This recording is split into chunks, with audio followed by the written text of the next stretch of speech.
મોરબીના સિરામિક ઉદ્યોગ પર આવ્યું વધુ એક સંકટ। એનજીટીના ચુકાદા બાદ હવે રાજસ્થાન સરકારે રો મટીરિયલની નિકાસ પર પણ પ્રતિબંધ મૂકી દેતા નહીં બને કાચી ટાઇલ્સ। રાજસ્થાન સરકારે સ્થાનિક લઘુ ઉદ્યોગના હિતમાં સત્તાવાર રીતે રાજસ્થાનની ગીટી, ચિપ્સ અને ગ્રીન્સ મટીરિયલ રાજસ્થાન બહાર વેચવા પર તાત્કાલિક અસરથી પ્રતિબંધ મૂક્યો છે।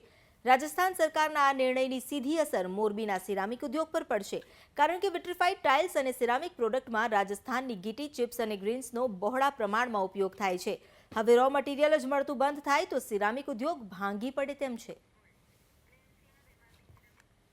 एक्चुअली अमे मोरबी अमारे जो रो मटीरियल જોઈએ છે એના માટે અમે રાજસ્થાનની અંદર લીઝું સરકારના ધારાધોરણ પ્રમાણે ખરીદી છે। ત્યાં દાણા પ્લાન્ટો અમે ત્યાં સ્થાપ્યા છે કે જેમાંથી વેસ્ટેજ રો મટીરિયલમાંથી પણ સારું મટીરિયલ સેમી પ્રોસેસ કરીને બનાવીને અમે અહીંયા લાવી શકીએ, જેનાથી અમારો અહીંયાનો ઉદ્યોગ સારી રીતે ચાલી શકે। અને ત્યાં જે મટીરિયલ હતું એ તદ્દનની વેસ્ટ હતું અને એને અમે બેસ્ટ બનાવીને અહીંયા અમે પ્રોસેસ કરીએ છીએ।